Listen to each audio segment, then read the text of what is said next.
berhadapan Goliat itu sampai 40 hari. Tidak jadi perang-perang. Coba, hanya datang anak kecil sebentar aja dia atasin persoalan itu. Dia atasin namanya yang ditakutin oleh orang prajurit tangguh ini. Ya, dia atasin, dia habisi. Kenapa seperti itu? Karena dia sangat patuh, namanya tak. Amin nggak? Ya. Dia patuh, saudara. Dia mencintai betul-betul namanya Yahweh ini. Makanya Yahweh itu adalah segala-galanya.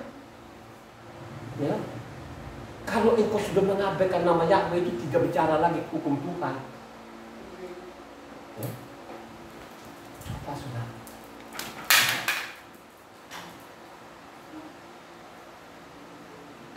Itulah yang terjadi sampai saat ini.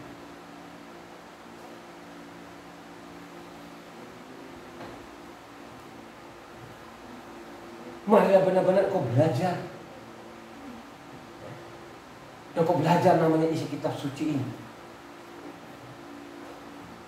Akhirnya namanya Raja Saul itu jadinya musuhnya tuh.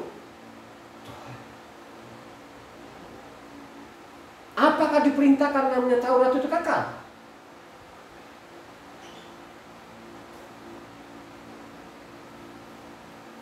Dia perintahkan adalah kekal. Ya. Coba kau baca namanya Ulangan 33 ayat 4.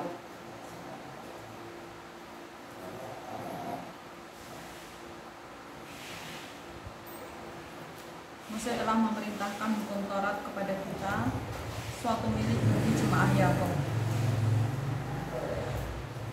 Jadi diperintahkan apa?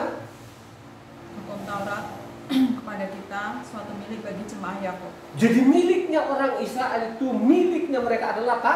Taurat. Baca 1 Tawarik 16 14 sampai 18 yang kencang. 1 Tawarik 16 ayatnya 14 sampai 18. Dialah Yahweh Tuhan kita, di seluruh bumi berlaku penghukumannya. Ia ingat untuk selama-lamanya akan perjanjiannya, akan firman-Nya yang diperintahkannya kepada 1000 angkatan, yang diikatnya dengan Abraham dan akan sumpahnya kepada Ishak. Diadakannya bagi Yakub menjadi ketetapan, bagi Israel menjadi perjanjian kekal. Firman-Nya kepadamu, akan kuberi tanah Kanaan sebagai milik pusaka yang ditentukan bagimu. Siapa yang mengatakan ini di Tawarik 16? Siapa dia? Halo? Siapa dia? Mose. Dia adalah Raja Daud itu sendiri, saudara. You know? Dia seorang Raja Daud. Bahwa Taurat Tuhan itu adalah kekal adanya. Makanya namanya tanah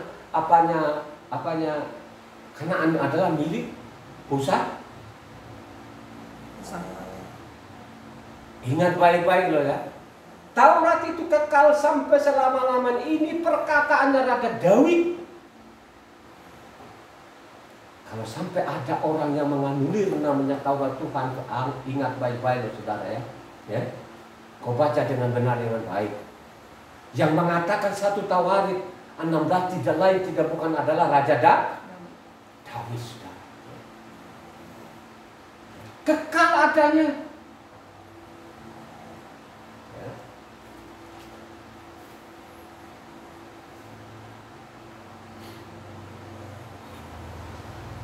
Tidak pernah menganulir. Tidak ada kata-kata kemudian hari itu dibuang. Tidak ada, saudara. Ya. Kekal adanya. Makanya engkau kalau baca lagi 1 Tawarik 22 ayatnya 12 sampai 13, baca yang kencang. 1 Tawarik 22 ayatnya 12 sampai 13 yang kencang, baca yang kencang. Hanya Yahweh kiranya memberikan kepadamu akal budi dan pengertian, dan membuat engkau menjadi pemegang perintah atas Israel, supaya engkau memelihara Taurat Yahweh Tuhanmu. Maka engkau akan berhasil, jika engkau melakukan dengan setia ketetapan-ketetapan dan hukum-hukum yang diperintahkan Yahweh kepada Mose untuk orang Israel. Kuatkan dan teguhkanlah hatimu, janganlah takut dan janganlah tawar hati. Dari siapa kepada siapa? Halo? 1 Tawarik 22 ini dari siapa kepada siapa? David ke Salomo. Dari Raja Daud ini kepada anaknya, supaya engkau benar-benar piara namanya Kak. Makanya kalau engkau baca 13-nya sana kan sangat jelas dah, ya. Akan raja ini akan kekal. Jangan engkau baca sampai di situ saja. Makanya kalau engkau baca selanjutnya, saudara, coba. Apakah pernah nggak Tuhan itu menganulir namanya perkataan? Tidak pernah. Itu sih bukan Tuhan. Kalau ada suatu saat lagi Taurat ini dibuang, siapa yang melakukan kejahatan ini? Tidak lain tidak bukan orang Kristen ini yang melakukan kejahatan yang luar biasa ini. Dan mereka juga sampai saat ini tidak pernah melakukan kejahatan. Mereka bilang kita bukan musuhnya Tuhan. Oh, saya adanya Tuhan, anaknya Tuhan. Bagaimana kau tidak mau perintah-perintah Tuhan? Kau tidak pernah menangkap apa yang ditulis Matitia 5 ayatnya 17-20. Ya? Coba. Ya? Dia datang, aku datang di bumi ini bukan untuk meniadakan tahu 1.1 koma. Apakah orang itu juga mau nggak? Coba kan? Ya? Apakah pada waktu saya khotbah ini orang tidak baca nggak? Pasti mereka baca. Tapi mereka tetap keraskan hatinya sampai detik ini. Apakah pada waktu nanti dia datang di bumi urusin orang-orang asing ini? Halo? Pada waktu datang kedua kalinya nanti yang dia urusin dulu siapa? Dia akan datang di bumi nanti, dia akan berdamai kepada anaknya. Itulah yang dikatakan, yang didengung. Oh, dia sudah berdamai dengan kita. Berdamai kepada siapa loh? Ya? Oh, kita sudah ditebus. Yesus di kayu salib. Mau berbuat apa saja, ya toh? Kawin cerai. Tidak pernah mau melakukan perintah-perintahnya. Sabatnya mereka abaikan, pesaknya mereka abaikan, pondok daunnya mau apa lagi itu mereka tidak mikir lagi itu. Coba bikin ibadah baru. Ada Natal. Coba, ada namanya Jumat Agung. Apakah ini perintah Tuhan ini? Ya, ingat baik-baik di dalamnya. Kalau engkau baca dengan rendah hati, ya kan? Makanya pada waktu dia datang di bumi ini manusia ini benar nubuatan Yesaya ini. Ya? Seolah-olah dengan kami luput, katanya orang asing. Pala ini benar nubuatan Yesaya ini. Ya? Manusia ini tidak pernah melihat, manusia ini tidak pernah mendengar. Benar nubuatan Yesaya. Ya kan? Mereka lebih suka namanya perintah manusia daripada perintah manusia ini. Coba saudara, dengan kata-katanya itu apa? Kebenciannya makin menjadi-jadi. Ya kan? Kenapa dia mengatakan itu? Pada waktu dia datang di bumi, Tauratnya mereka buang. Mereka lah bikin tandingan. Tandingan apa? Kitab apa? Talmud, saudara. Akhirnya Tauratnya dibuang. Coba ganti nama Tuhan semau dia. Coba. Kadang-kadang dia bernama Adonai, kadang-kadang dia bernama Hasem. Itulah yang diikuti juga sampai saat ini. Coba, loh Israel itu nggak manggil nama Yahweh loh. Lu baca kitab suci, jangan kau dengar dari mulut ke mulut. Kalau engkau baca dalam kitab suci dari Kejadian sampai Wahyu itu tidak pernah namanya untuk tidak kita masukkan nama Yahweh ini. Justru kalau kau tinggalkan nama Yahweh itu, kau lupakan nama Yahweh itu, pasti kau ada nggak firman Tuhan? Kalau sampai kau lupakan nama Yahweh itu, pasti kau mati, ada nggak? Ya. Coba saudara, coba kau ulang baca lagi lah, Ulangan 8 ayat 19-20. Kau meninggalkan Taurat itu pasti mati. Lu tidak benar masuk surga katanya. Lu tidak benar, lebih benar daripada ini. Mereka ini kau tidak masuk surga. Begitu juga lah kalau kau sudah abaikan Taurat ini lo nggak masuk. Cepat dong baca dong Ulangan 8 ayat 9 sampai 19 sampai 20. Tetapi jika engkau sama sekali melupakan Yahweh Tuhanmu dan mengikuti ilah lain, beribadah kepadanya dan sujud menyembah kepadanya, aku memperingatkan kepadamu hari ini bahwa kamu pasti binasa, seperti bangsa-bangsa yang dibinasakan Yahweh di hadapanmu. Kamu pun akan binasa sebab kamu tidak mau mendengarkan suara. Kalau sampai namanya kau melupakan namanya Yahweh, ini pasti koma. Ya, mati. Banyak orang mati konyol sampai saat ini.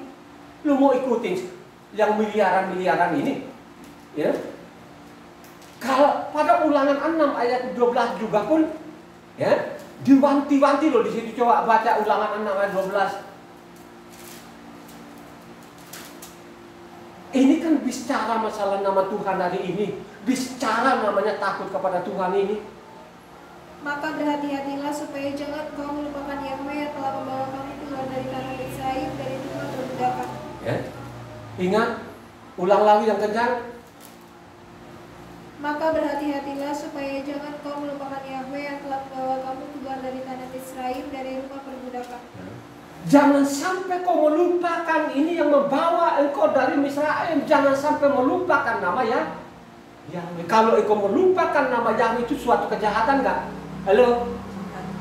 Kalau sampai ini kau tidak memasukkan nama Yahweh, kau lupakan nama Yahweh ini, kau anggap nama Yahweh setan, itu kejahatan nggak? Coba kau baca namanya Hakim-Hakim 3 ayatnya 7, coba yang kencang-kencang deh.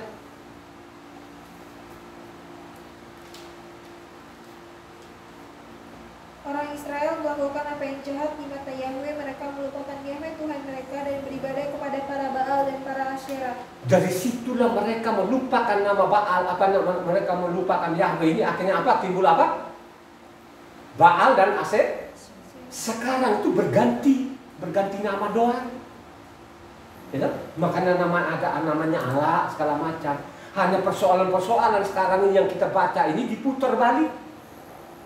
Itu nama aslinya mereka bilang gelar, nama gelarnya mereka bilangnya apa? Nama asli. Begitu nggak? Halo?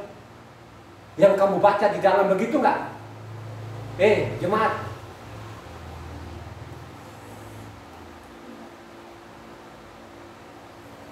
Jemaat lemas-lemas begini kayaknya. Ya? Itulah yang terjadi. Ya. Makanya kalau engkau baca Roma 1, ya. Roma 1, perhatikan baik-baik Roma 1 ini.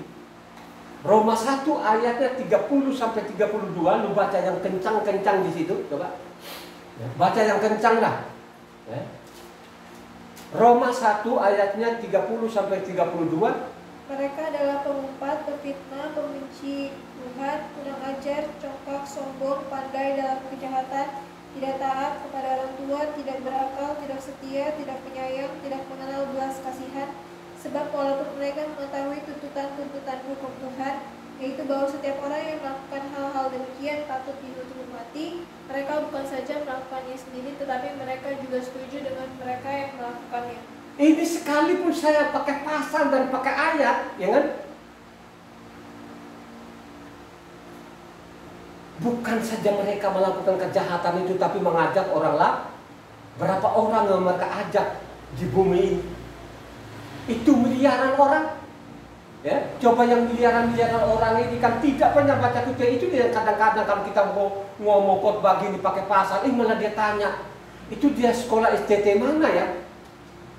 Kurang ajar sekali tuh. Coba kan? Itu Pak Tara itu sekolah di mana ya dia ya? Coba saudara. Dia tidak butuh sekolahmu. Dia tidak pernah butuh sedikit pun sekolahmu tuh dia nggak butuh. Ya, dia sudah tahu. Jangan kan orang asing ini namanya orang-orang yang mata kepala, lihat mata kepalanya. Makanya bilang angkatan jahat ini.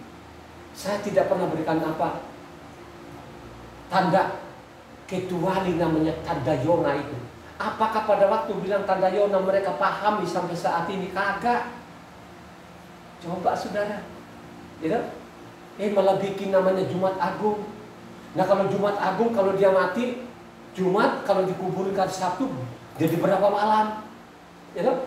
Kan tidak mungkin orang goblok manapun di dunia ini yang tidak sekolah pun pasti tidak akan mungkin itu namanya ada 3 malam 3 hari. Ini kan perbuatan siapa ini? Coba lu mau ikuti, ya? Ingat baik-baik di dalamnya. Jangan kau ikut banyak-banyak orang, halo, membelokkan namanya hukum. Jangan kau ikut-ikutan kebanyakan orang. Jangan kau tergiur dengan kebanyakan orang. Ya lo. Coba kau baca. Keluaran 23 ayat 1 sampai 3.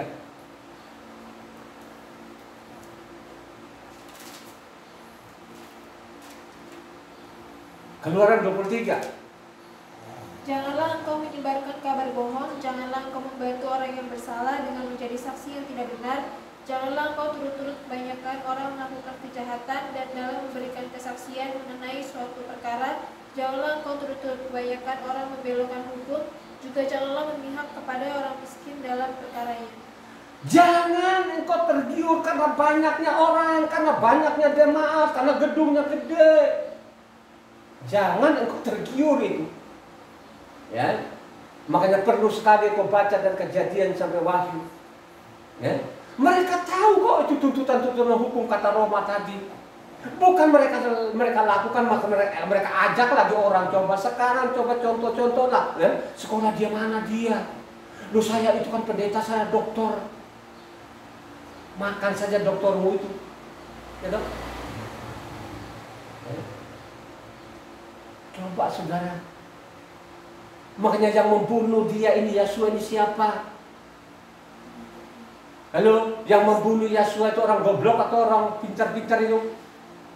Ya? Siapa mereka? Mereka itu profesor, doktor enggak?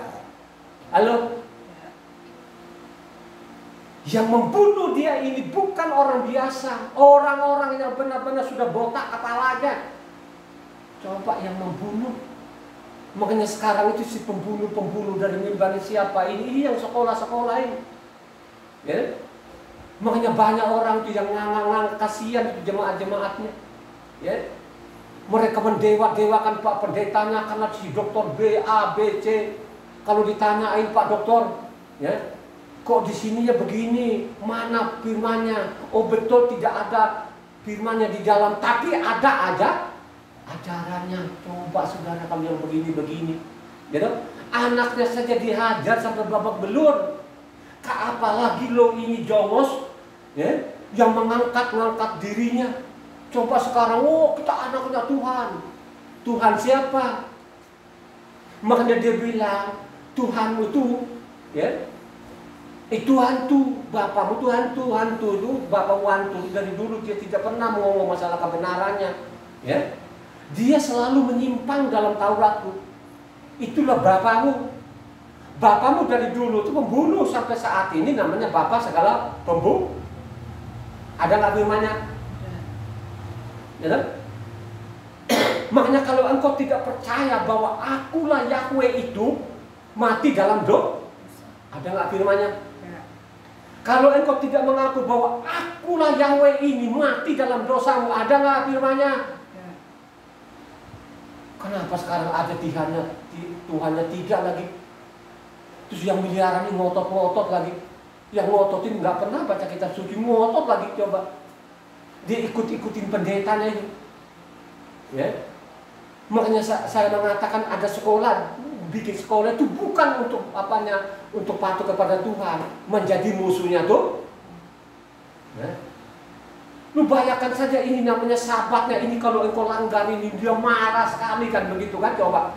Setiap sabat itu kan sudah saya catat semuanya. Dari Kejadian saya catat sampai namanya perjanjian apa yang mereka bilang baru itu. Ya, saya catat itu. Ya, coba. Terus mengajarkan orang yang bukan sahabat ini apakah namanya anak Tuhan ini? Ini adalah musuhnya Tuhan ini. Ini Raja Saul itu diangkat oleh Tuhan loh. Raja Saul itu diangkat Tuhan nggak? Akhirnya apa? Jadi apa nih?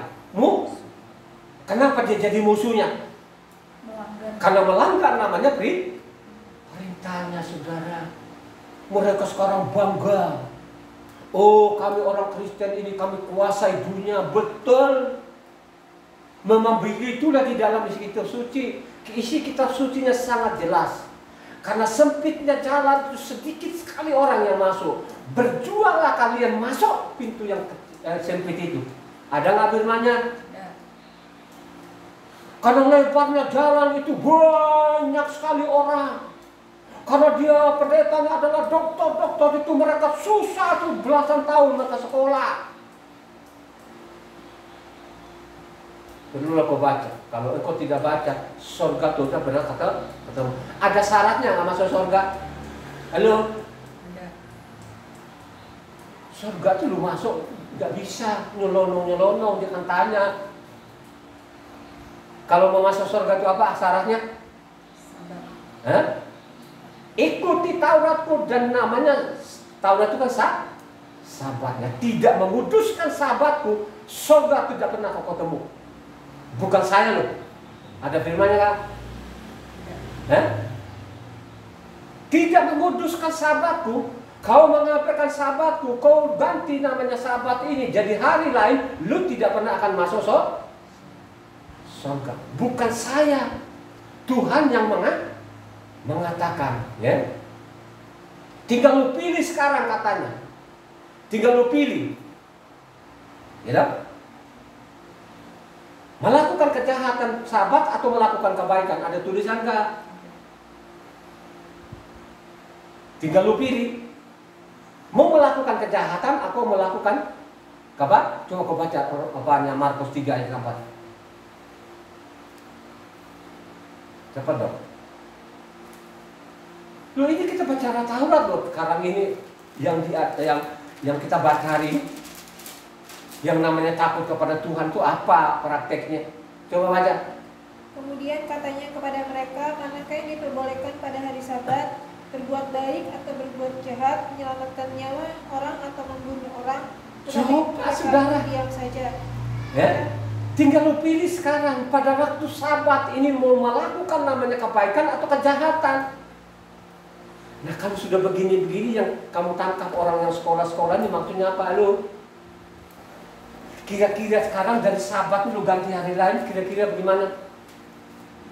Jahat. Itu jahat gak ya? Jahat. Halo, tegas dong. Jahat.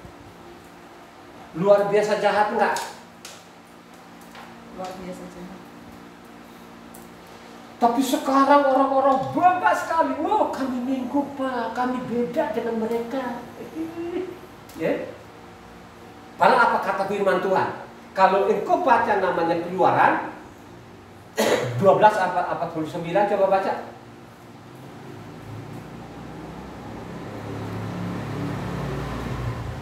Satu hukum saja akan berlaku untuk orang asli dan untuk orang asing yang menetap di tengah-tengah kamu. Satu hukum berlaku kepada Orang asli maupun orang asing yang menetap di tengah-tengah kamu. coba saudara, satu hukum berlaku. Sekarang bikin hukum baru. Terus mereka bangga sekali saudara. Oh, Tuhan Yesus, kita ditebus.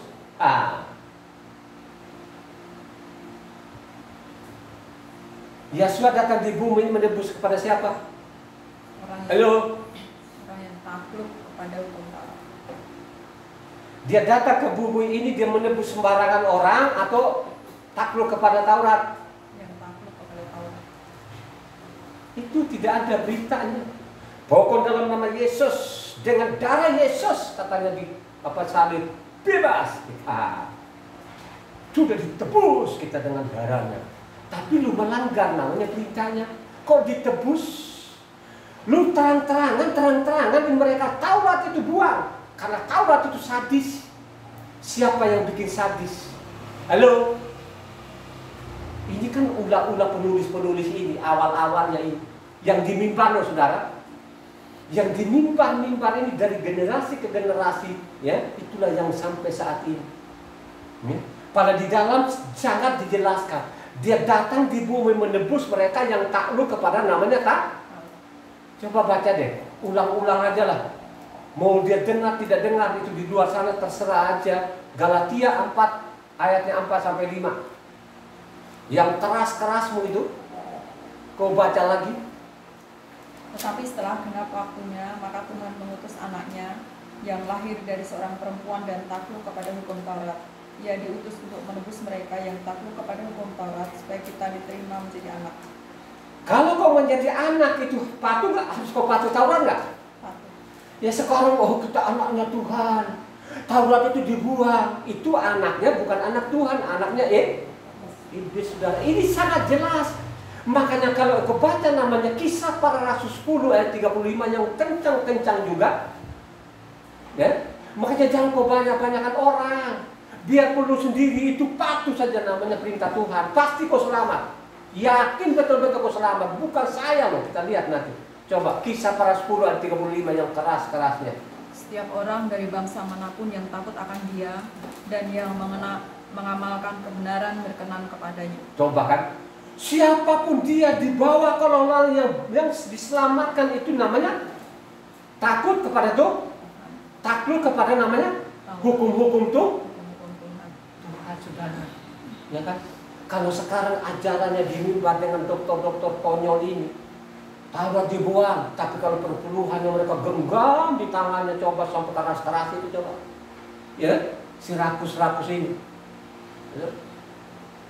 Makanya kalau kau mereka nantang tuh nantang aja, lu bawa kitab suci yang sama.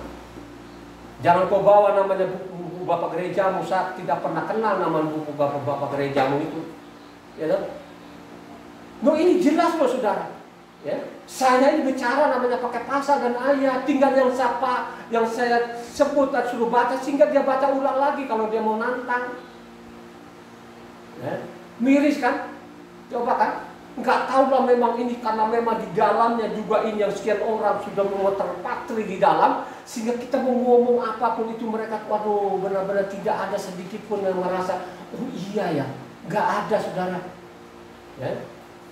Hampir-hampir tidak pernah ada yang bertanya apa iya ya, tidak ada loh saudara. Coba kan, apakah ini sudah menemukan orang surga? Gitu? Makanya kalau engkau baca Roma 2 ayatnya 14-15 yang kencang-kencang lagi, baca Roma 2 ayatnya 14-15. Apabila bangsa-bangsa lain yang tidak memiliki hukum Torah oleh dorongan diri sendiri melakukan apa yang dituntut hukum Torah, maka walaupun mereka tidak memiliki hukum Torah, mereka menjadi hukum Torah bagi diri mereka sendiri, sebab dengan itu mereka menunjukkan bahwa isi hukum Torah ada tertulis di dalam hati mereka, dan suara hati mereka turut bersaksi, dan pikiran mereka saling menuduh atau saling membela. Itu bicara dengan kepada pribadi-pribadi nggak itu? Halo? Ya. Itu kelompok-kelompok aja. Itu sudah bicara dengan pribadi-pribadi saudara. Kalau engkau rendahkan hatimu kembali kepada namanya hukumnya Tuhan, amin nggak? Kalau engkau kembali kepada hukumnya Tuhan, Tauratnya Tuhan, kau mencintai itu seperti yang dilakukan Daud, pasti engkau selamat. Pasti engkau lanjutkan hidup. Ya. Ini tidak main-main. Yang kita baca hari ini sangat jelas. Ya. Makanya kalau ada orang bilang takut kepada Tuhan itu, tapi seenak perutnya atau dia langgar hukum-hukum, itu bukan namanya takut Tuhan. Tapi dia adalah melawan Tuhan. Coba, kalau dia sudah melawan namanya Tuhan, melawan namanya perintah-perintah Tuhan, itu konsekuensinya sangat berat. Saya mau beritahukan, ya. Saya seorang pembaca, 22 tahun, sudah 158 kali saya baca kitab suci ini. Ingat baik-baik, ya. 158 kali tanpa berhenti selama 22 tahun. Sehingga saya berani mengatakan seperti itu. Ya. Saya tidak takut kepada siapapun juga. Yang merasa sekolah-sekolah itu saya tidak pernah takut sedikit pun. Gentar juga enggak. Ya. Ya. Tapi ingat baik-baik loh, ya. Pada waktu dia datang di bumi ini, ya, tidak ada satu apapun ahli-ahli itu, profesor-profesor percaya kepada Yeshua bahwa Yeshua adalah Yahweh. Tidak ada loh saudara. Dan sampai saat ini pun juga tidak ada. Halo, maupun orang asing tidak ada. Nah, kenapa saya bilang kan tidak ada? Karena sudah Tuhannya sudah banyak. Ya? Jadi Tuhannya sudah 3. Pada di dalam kitab suci, di dalam tidak pernah kita ketemukan bahwa ada namanya Tuhannya tiga. Coba kalau mereka-mereka yang merasa ahli ini, dokter baca saja namanya kitabnya Mose dan kitab para nabi, maka mereka tidak pernah akan berani bahwa ada Tuhannya tiga. Kalau mereka jujur saja, kalau mereka baca setiap hari itu, sebagai mereka pengajar itu, ya, membaca namanya kitabnya Mose maupun kitab para nabi, maka mereka pasti akan menolak. Tidak pernah ada namanya Tuhan tiga. Hanya satu-satunya Tuhan, tidak ada yang lain. Hanya Yahweh lah satu-satunya, tidak ada yang lain. Karena ini sudah dinubuatkan oleh namanya kitabnya Mose maupun kitab para nabi. Ya, coba. Tidak ada yang lain, satu-satunya Esa, tidak ada lain. Dia adalah Yahweh penyelamat. Amin gak? Kalau Tuhanmu lebih daripada satu, engkau selamat gak? Tidak pernah engkau selamat. Bukan saya, tapi ada tulisannya di dalamnya. Engkau baca namanya Markus 12 ayat 28 sampai 31 penutup. Orang kalau nggak mampu lagi ini terserahlah. Penutup. Baca namanya Markus 12 ayatnya 28 sampai 31 dengan kencang.